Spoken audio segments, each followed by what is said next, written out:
Hello, welcome back to ladies planet. ഇന്ന് നമ്മൾ ചെയ്യുന്നത് പപ്പടവും മുട്ടയും കൊണ്ട് ചെയ്തെടുക്കാവുന്നൊരു അടിപൊളി ഐറ്റമാണ് കേട്ടോ. വളരെ സിമ്പിളായിട്ട് ചെയ്യാവുന്ന നല്ല ടേസ്റ്റി ആയിട്ടുള്ള ഒരു ഐറ്റം. നമുക്ക് എങ്ങനെയാണ് ഇത് ഉണ്ടാക്കുന്നതെന്നുള്ളത് നോക്കാം. വീഡിയോയിലേക്ക് പോകുന്നതിൻ്റെ മുൻപായിട്ട് ചാനൽ സബ്സ്ക്രൈബ് ചെയ്യാത്തവരൊന്ന് സബ്സ്ക്രൈബ് ചെയ്ത് സപ്പോർട്ട് ചെയ്യാനും വീഡിയോ കണ്ട് ഇഷ്ടപ്പെടുകയാണെങ്കിൽ ഒന്ന് ലൈക്ക് ചെയ്യാനും മറക്കരുത് കേട്ടോ. അപ്പോൾ ഇതുണ്ടാക്കാനായിട്ട് ഞാനിവിടെ 6 പപ്പടം എടുത്തിട്ടുണ്ട്. പപ്പടം ഞാനിതുപോലെ നീളത്തിലൊന്ന് കട്ട് ചെയ്തെടുക്കുകയാണ് കേട്ടോ. നമുക്ക് ഇഷ്ടമുള്ള രീതിയിൽ കട്ട് ചെയ്തെടുക്കാം, ചെറിയ കഷ്ണങ്ങളാക്കിയിട്ടോ അങ്ങനെ എങ്ങനെ വേണമെങ്കിലും ചെയ്യാം കേട്ടോ. ഞാനിവിടെ ഇതുപോലെ നീളത്തിലാണ് മുറിച്ചെടുക്കുന്നത്.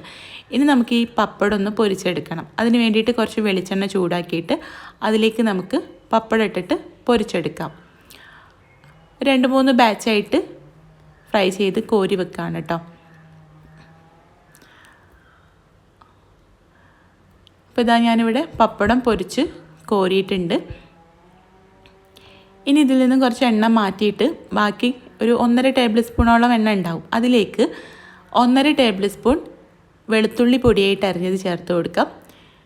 എന്നിട്ട് ഇതൊന്ന് മൂപ്പിച്ചെടുക്കുക. വെളുത്തുള്ളി ഒന്ന് മൂത്ത് വരുന്ന സമയത്ത് 2 തണ്ട് കറിവേപ്പില അരിഞ്ഞതും പിന്നെ നമ്മളിതിലേക്ക് ചേർക്കുന്നത് ചുവന്നുള്ളിയാണ് കേട്ടോ, അതായത് ചെറിയ ഉള്ളി. അത് ഞാനിവിടെ ഒരു 1/2 കപ്പോളം എടുത്തിട്ടുണ്ട്, നീളത്തിൽ കട്ട് ചെയ്തിട്ട്. അപ്പോൾ അതും ഇതിലേക്ക് ചേർത്ത് കൊടുക്കാം. ചുവന്നുള്ളി കൂടി ചേർത്തിട്ട് നമുക്കിത് നല്ല പോലെ ഒന്ന് വഴറ്റിയെടുക്കണം കേട്ടോ. ചുവന്നുള്ളി നല്ല പോലെ ഒന്ന് ബ്രൗൺ കളറായിട്ട് വരണം. ഇതിലേക്ക് ആവശ്യത്തിനുള്ള ഉപ്പും കൂടെ ചേർത്തിട്ടുണ്ട്. പപ്പടത്തിൽ ഓൾറെഡി ഉപ്പുള്ളതുകൊണ്ട് കുറച്ച് ഉപ്പ് ചേർത്താൽ മതി കേട്ടോ.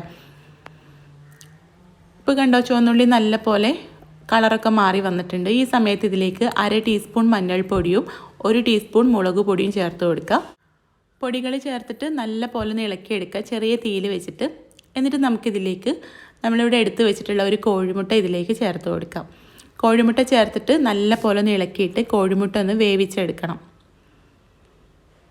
മീഡിയം ഫ്ലെയിമിൽ വെച്ചിട്ട് ഒന്ന് ഇളക്കി കൊടുക്കുമ്പോഴേക്കും കോഴിമുട്ട പെട്ടെന്ന് തന്നെ വെന്ത് കിട്ടും. കോഴിമുട്ട വെന്ത് കഴിഞ്ഞാൽ ഇതിലേക്ക് നമ്മളിവിടെ പൊരിച്ച് വെച്ചിട്ടുള്ള പപ്പടം ചേർത്ത് കൊടുക്കാം. പപ്പടം ചേർത്തിട്ട് നല്ല പോലെ ഒന്ന് മിക്സ് ചെയ്തെടുക്കണം കേട്ടോ. പപ്പടം ഒന്ന് ചെറുതായിട്ട് കട്ടായി പോയാലും കുഴപ്പമൊന്നുമില്ല, നല്ല രീതിയിൽ തന്നെ മിക്സ് ചെയ്തെടുക്കുക. ഇനി ഇതിലേക്ക് 1/4 കപ്പ് തേങ്ങ ചിരവിയതും കൂടെ ചേർത്ത് കൊടുക്കാം.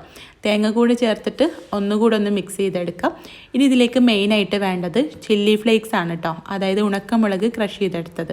അത് ഞാനിവിടെ ഒരു 2 ടീസ്പൂൺ എടുത്തിട്ടുണ്ട്. അത് ഇതിലേക്ക് ചേർത്ത് കൊടുക്കാം. എരിവിനനുസരിച്ചിട്ട് ചേർക്കാം കേട്ടോ, നമ്മൾ ഓൾറെഡി മുളക് പൊടി ചേർത്തിട്ടുണ്ടല്ലോ. അപ്പോൾ ഇതും കൂടെ ചേർത്തിട്ട് നല്ല പോലെ ഇളക്കിയിട്ട് പെട്ടെന്ന് തന്നെ നമുക്ക് ഫ്ലെയിം ഓഫ് ചെയ്ത് കൊടുക്കാം.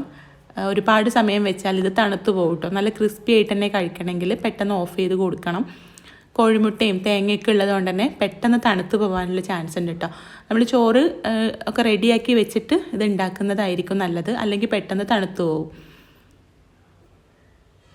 അപ്പോൾ ഇത്രയേ ഉള്ളൂ, നമ്മുടെ ഈ ഒരു പപ്പടം മുട്ടത്തോരൻ ഇവിടെ റെഡി ആയിട്ടുണ്ട്. അപ്പോൾ നിങ്ങളൊന്ന് ട്രൈ ചെയ്ത് നോക്കുക, നല്ല ടേസ്റ്റാണ് കേട്ടോ.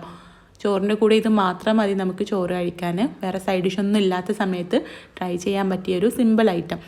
ട്രൈ ചെയ്ത് നോക്കുന്ന സമയത്ത് ഫീഡ്ബാക്ക് അറിയിക്കാനും കൂടുതൽ വീഡിയോസിനായിട്ട് നമ്മുടെ ചാനൽ സബ്സ്ക്രൈബ് ചെയ്യാനും മറക്കരുത് കേട്ടോ. അപ്പോൾ നമുക്ക് അടുത്ത നല്ലൊരു വീഡിയോ ആയിട്ട് കാണാം. താങ്ക്